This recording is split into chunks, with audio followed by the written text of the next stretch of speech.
If you consider yourself to be a rising leader or desire to be, I am so excited to be bringing you today a conversation with the awesome Jenny Kiely, who is here with me today. Hi, Jenny. Hello, Lynn. And this is the first in what we are calling the Rising Leadership Conversation series. And Jenny and I know each other. Jenny's a client of mine, also a colleague, and we're friends. And both of us work with people who consider themselves to be rising leaders, and they're here on the planet at this time to really lead, whether that's their community or their movement or whatever it is, wherever their work takes them, but they're here to really show a different way to be and live. I often call it soul leadership. And so, one of the things that Jen and I have been talking about recently was some of the inherent challenges for us at this time on the planet when it comes to really stepping into that next level of soul leadership in our work, in our lives, in our families, whatever that might look like for you. So, I wanted to let you know about the inspiration that we're here, that's brought us both here to talk to you today, and also give you a little sneak peek. Like if you are a rising leader over the next three conversations, we are going to be speaking to you about what we can do individually to really step into that bigger role that we are here to play. So, before I keep going, I want to introduce you to the awesome Jenny. So Jenny and I've worked together for 18 a year now, I think. Perfect.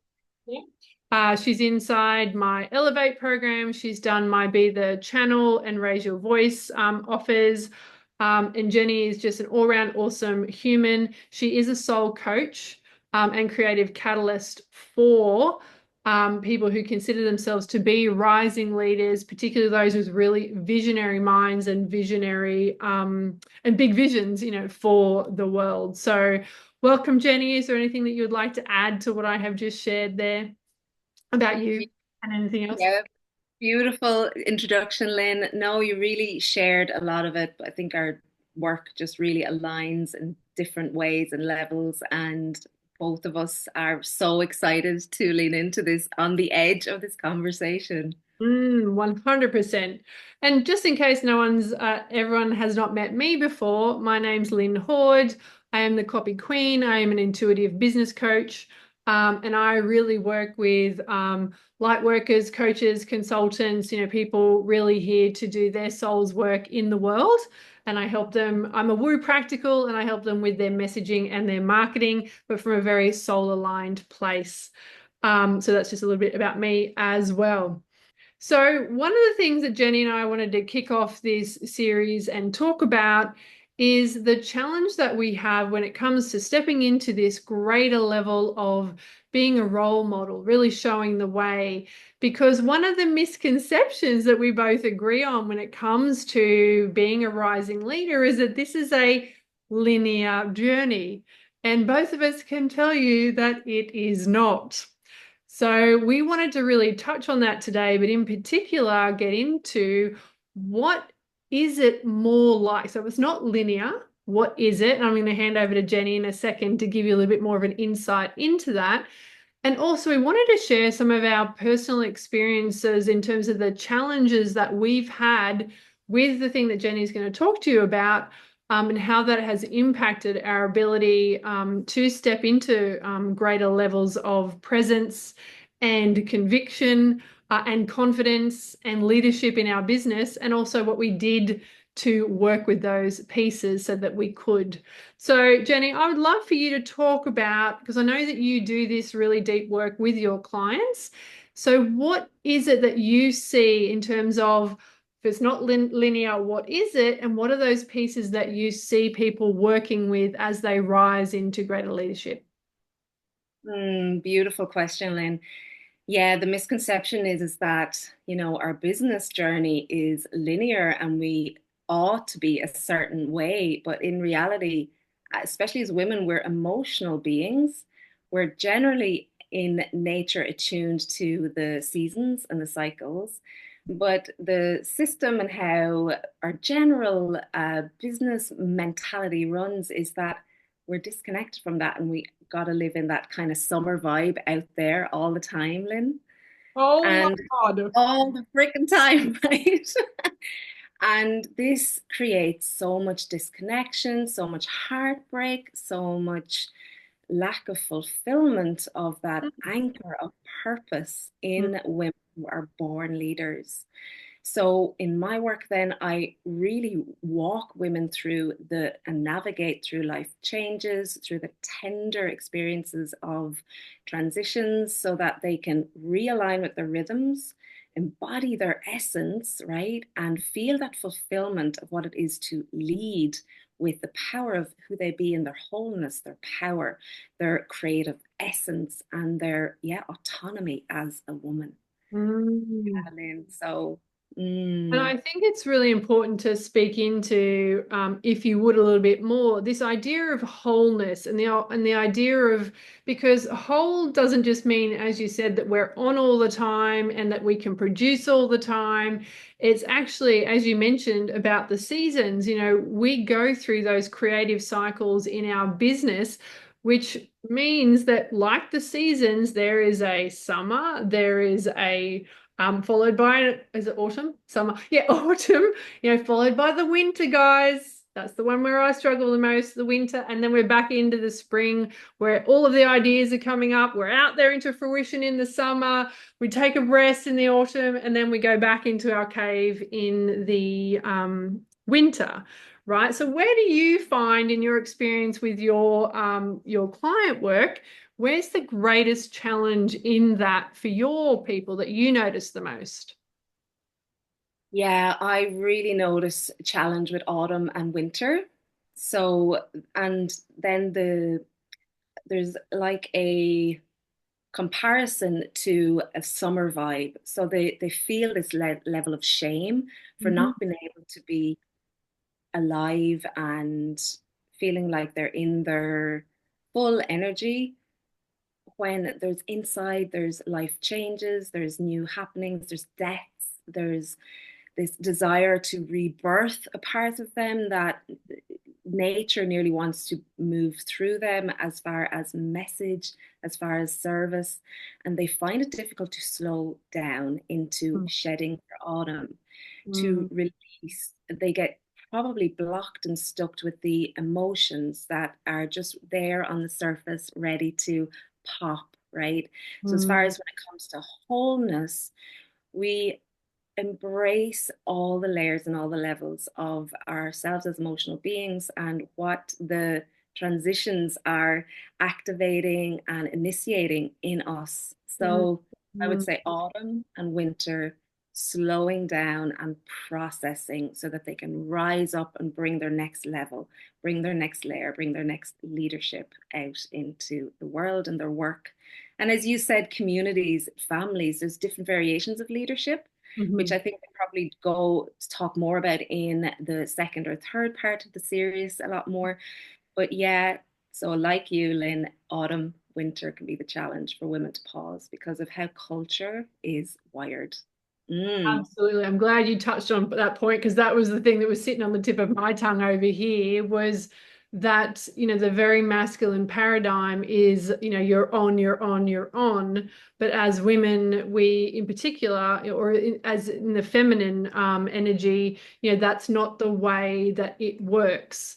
And I know this is, leaning into my greatest, struggle with this has been, like you said, I have struggled to learn how to pause, to rest, to not feel shame when I wasn't on all the time, and to keep it really real. Like, I've just had another, and I'm not quite out of it yet. I've just had another, it's what I call the void. That was the name I finally gave it when I realized, I was like, oh, this happens like after like a launch or after some big, like January was really big for me. And so I, if I look back on my history and learn from my lessons and my patterns, I probably should have actually blocked some time out at the beginning of February, because January was intense.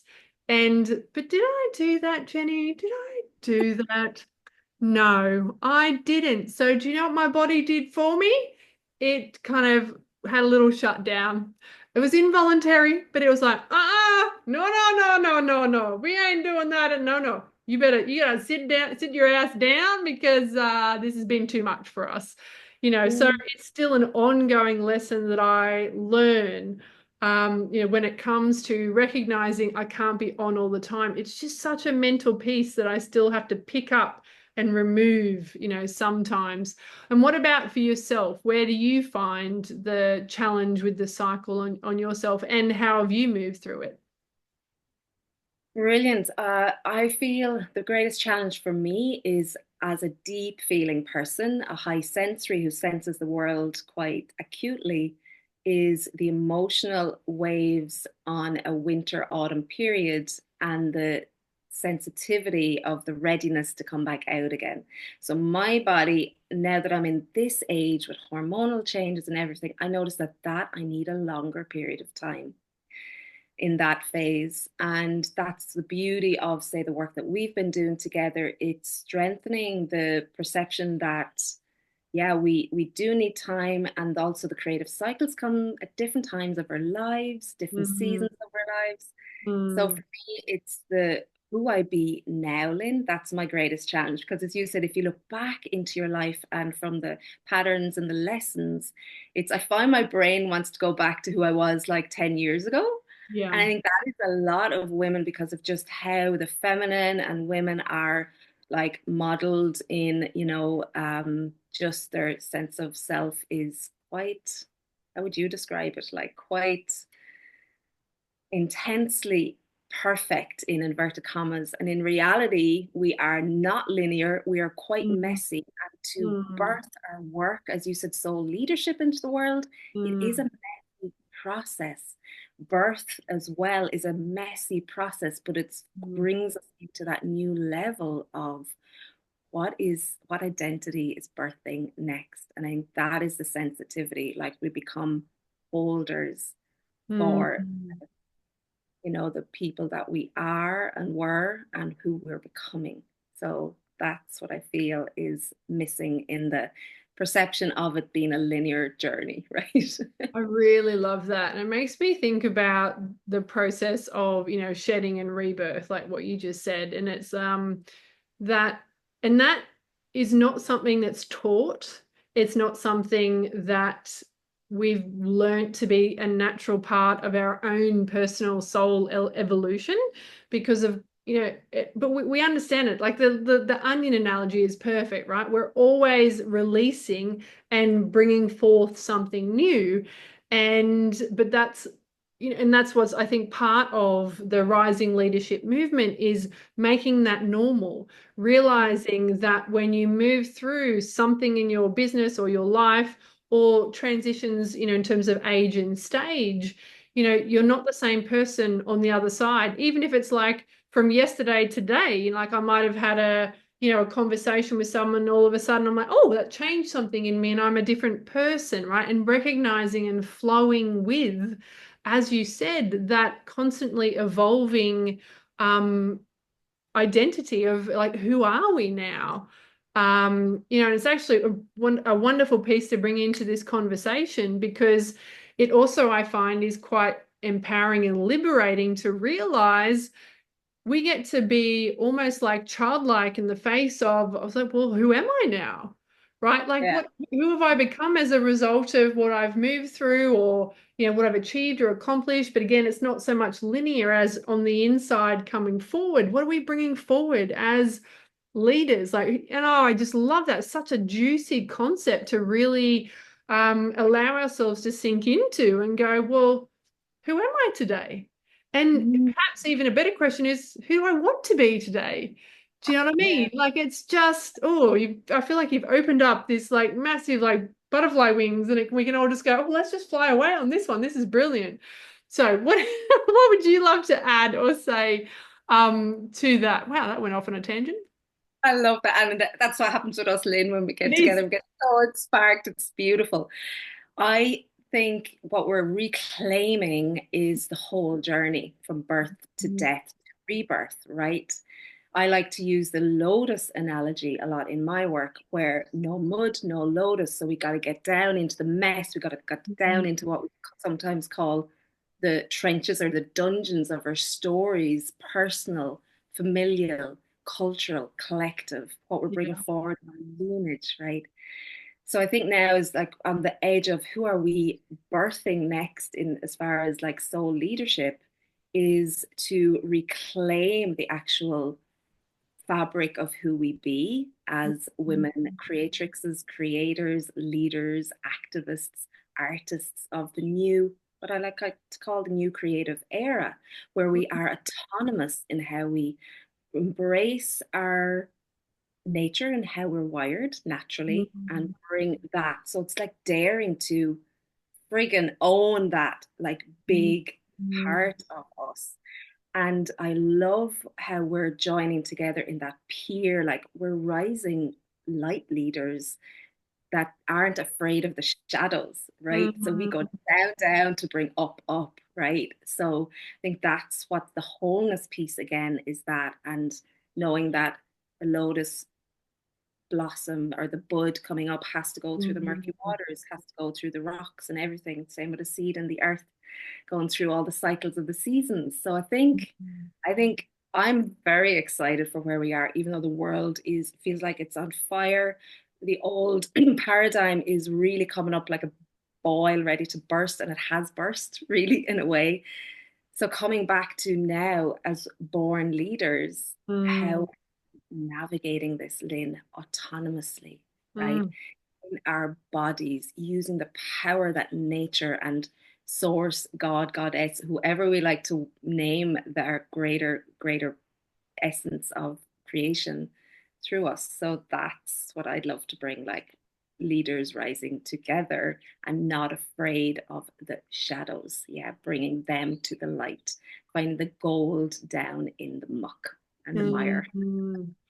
I think that's a beautiful way to wrap up this conversation, because in my personal experience, in my professional supporting other people experience, that is the gold in terms of us allowing more ease and flow in this reclamation process of who am I becoming, who have I become, is feeling, allowing the feelings, being with the feelings, going into those depths of the things that we might need to shed. We're being called to shed, and we always are. Like it is we always are. In my experience, especially as light leaders right now, we are always being called to shed the next piece so that we can be more brilliant. We can shine more light.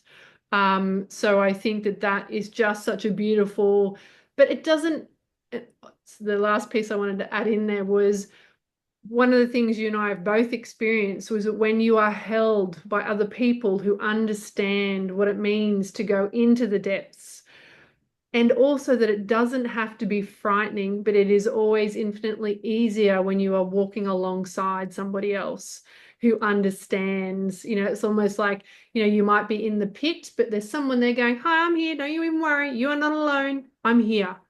Right? And you've experienced that. I've experienced that. And it has been one of the pieces that makes it infinitely easier for me and has allowed me to be able to hold myself to deeper levels that I didn't even know I would ever be able to do. But it all began many years ago through someone sitting with me as I attempted to hold myself. So I wanted to share that because people are at differing levels of their ability to hold themselves in those darker places, the difficult places. This is my encouragement, is to say, like, find your people, find containers, find coaches or friends. Some of my best friends are the people who walk beside me the most.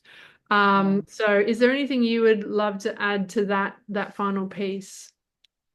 Yeah, I think I was actually on a walk with a beautiful male psychologist friend the other day, and we spoke into the resilience that we've kind of grown behind the scenes to be able to hold ourselves through Mm. these times and to be able to hold our clients through these times. And I think as we're leaning forward, it's about transparency of our journey to get here. Yeah. It's about, you know, unshaming the fact that a lot of us have had therapy, coaching, healing, and a lot of body modalities, right?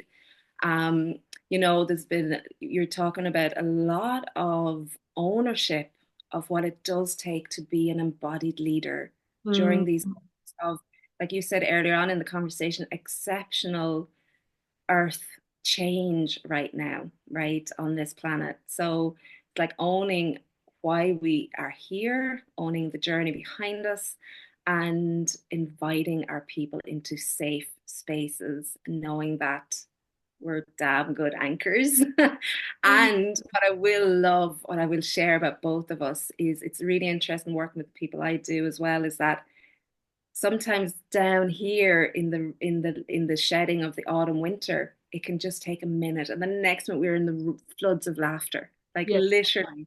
So it's bringing the lightness, right? So that what I think is the, you said, like being a child and being that wonder, it's like we're creators of the new.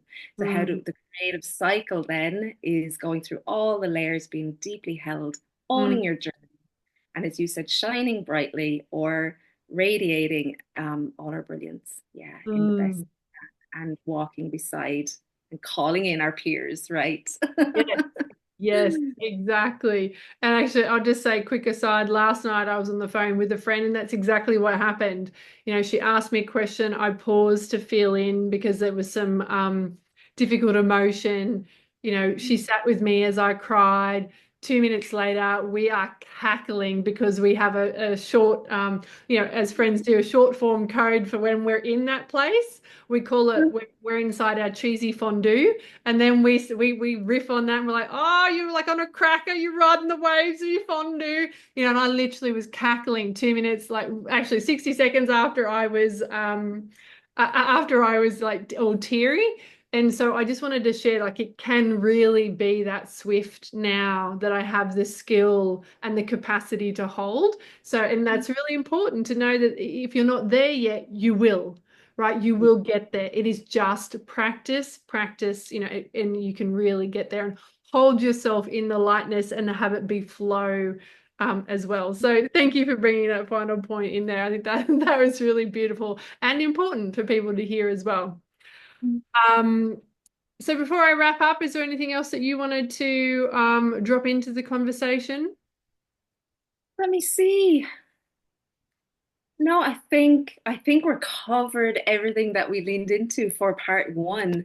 Yeah, I think it's just about confidence in owning our power and leaning into our community supports wherever they are. Mm, And I think it's probably marketing the lightness of the work too, because it can seem like it's, people can be fearful, right, of yes. sometimes leaning into the vulnerable parts. But I think bringing this, as you said, it's swift now. I think evolution is, consciousness is moving through much faster than it used So to, right? rapidly. Mm, And I mm, think to add a little bit of my story, like yesterday, I had to hold myself so strongly, knowing that I'm leaning into a new level of visibility. This conversation was coming to, today, which was tomorrow, yesterday, and it's like, yeah, this is what it is about. It's the mm, balance between the inner and the outer, the holding and the expression. So I mm. love that we brought these to the conversation, Lynn. Mm. Beautiful. And thank you for sharing that last little piece of your story to wrap us up today. So, thank you everyone for listening. As we said, this is one part in a series.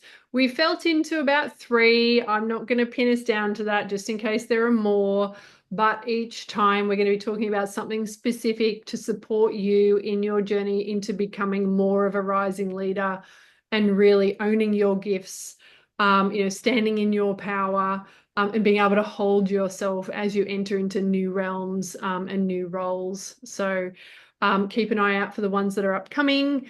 And just to share, also, Jenny and I both work with rising leaders. We do it in very different ways, both as coaches. I'm very much around the marketing message and kind of mindset. And Jenny's inside my Elevate program, which is one of the places I help people with that.